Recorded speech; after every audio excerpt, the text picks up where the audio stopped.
when you're in your trainings and your seminars and you're teaching your clients and your students, you're doing your coaching, and they're learning all these strategies and they leave and they're fired up and ready to go, what kind of program should somebody put in place to really make sure that they become an expert at labeling or mirroring or changing their tone of voice or any of these things? Yeah, well, we've got a bunch of different types of training that we put out. I mean, we got a lot of ways to help you.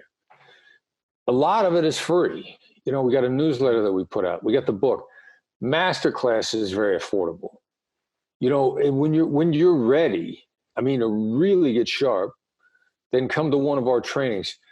But the choice that we all have, and I just used the word but, the choice that we all have is negotiation is a performance skill. And tomorrow you're either even, you're worse, or you're better.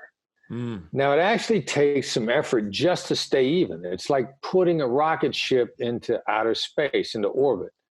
It takes a lot more fuel to get it out there than it does to keep it in orbit. But if you don't keep firing those rockets while it's in orbit, it's going to fall back to Earth. So you got to figure out a way to continue to sharpen the skills. Plus, there's a neuroscience application, really, once you've built those skills, every time you fire those neural synaptic connections, a substance called myelin is wrapped around that electrical connection in your brain. And for the people out there that understand electronics and electricity, every time you insulate a circuit a little bit more, it fires more effectively. So you're constantly building those circuits with the repetitions. That's just such good advice. I hope you guys really take it and start applying it. Just a couple of questions left here, Chris. Tell me about how you define success and what is success to you? Yeah, well, success, first of all, just taking a shot. It was probably Gretzky that said, the hockey player, he's been gone for so long, I'm sure, or out of the game. A lot of people have forgotten who he was, but one of the greatest hockey players of all time said, I missed 100% of the shots that I haven't taken. You got to take a shot. Go ahead and take a shot. See what happens. Even if you fail, you just got smarter. There's certain types of negotiations that I realized that I've gotten rusty at. And, some of them are with hotel clerks. And I'm in hotels all the time. 3 hotels back, I wasn't particularly good with the hotel clerk. And when I checked into in Los Angeles just 2 days ago, I went smooth. Because I realized I'd gotten rusty. And so I'm making it a point to talk to these people a little bit more. Hey, one of the things that a lot of hotels are doing these days, everybody wants to check in early. They thought, well, we can charge them to check in early. They call it the early check-in fee. So I wanted to check in about 5 hours early. I didn't want to pay a fee. So I brought my skills back up to speed. And, I did it in a very playful manner. Playful is an emotional intelligence hack. It makes both of you smarter in the moment. It makes them more likely to cooperate if you're playful. So, I needed practice at these things. So get out there and get some practice, because one way or the other, your choice for how you're going to be tomorrow is coming at you as sure as tomorrow is coming at you. And you're only going to be even, you're going to be worse, you're going to be better.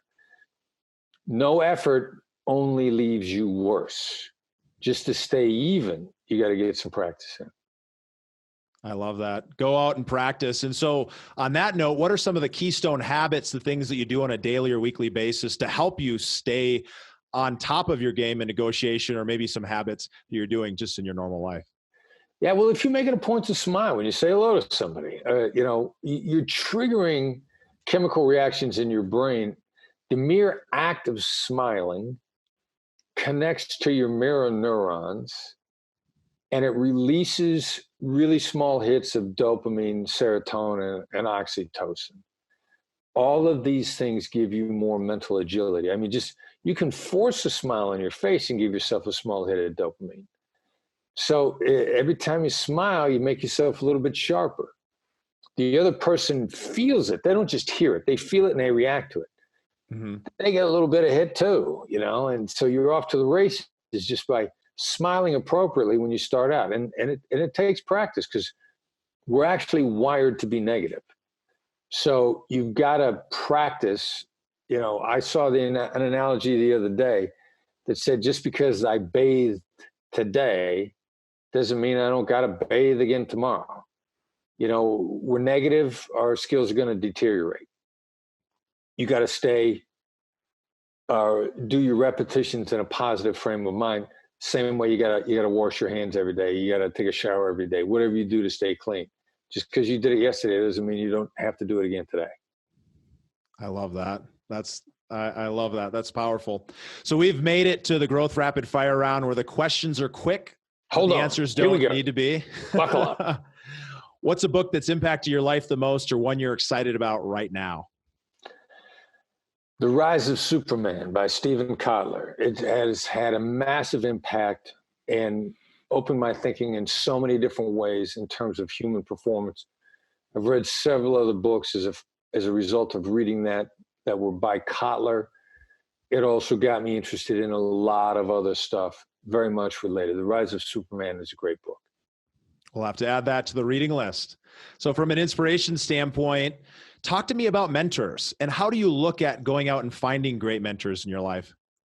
All right, yeah. Never take advice from somebody you wouldn't trade places with.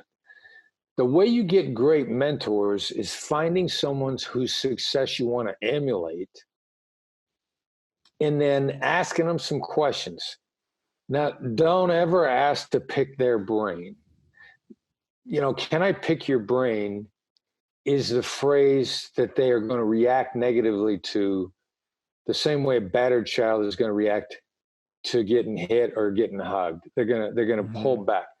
The can I pick your brain is the guy who wants free consulting. Establish a relationship with somebody. If you don't know them, find a way to demonstrate some value.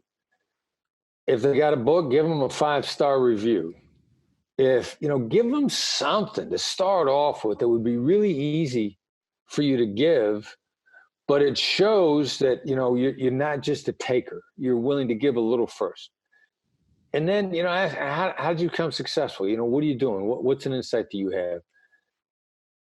Demonstrate any value to them whatsoever. And there's a really good chance that they're going to start giving you value in return, that because it's from them could have a massive impact on your life and is enormously valuable to you. So think about whose success you'd like to emulate and learn from them. And then they'll become your unofficial mentors. That's powerful. Well, I encourage you guys, if you have read Never Split the Difference, head over to Amazon, drop a 5-star review for Chris, and pass along a little bit of love like he's talking about here. So finally, Chris, from a purpose perspective, what drives you to live your best life every day? Yeah, helping people. I mean, I loved, as a hostage negotiator, an FBI hostage negotiator, we help people get their lives back. I mean, literally get their lives back. As a business negotiator, we're helping people get new lives on a weekly basis. Somebody will say to us, this deal is going to change my life. That is cool. They're making a better life for themselves and for their family. The other thing that's cool about that statement is it's not at somebody else's expense. Mm-hmm. They're always making a great deal with somebody. Somebody else is really benefiting well. So that's a great statement to hear from somebody because they're not exploiting other people, but they're making life-changing deals. Today's episode is sponsored by Von Finch Capital. If you're interested in investing alongside me in the same type of real estate opportunities that I personally invest in, then head over to Von Finch Capital and join their private investor network. You can do so at vonfinch.com/invest. Join me on that next deal, and I look forward to seeing you on the inside. Thank you for listening to the Investor Mindset Podcast. If you like what you heard, make sure to rate, review, subscribe, and share it with a friend. Head over to theinvestormindset.com to join the Insider Club, where we share tools and strategies from the top investors and entrepreneurs on how to take it to the next level.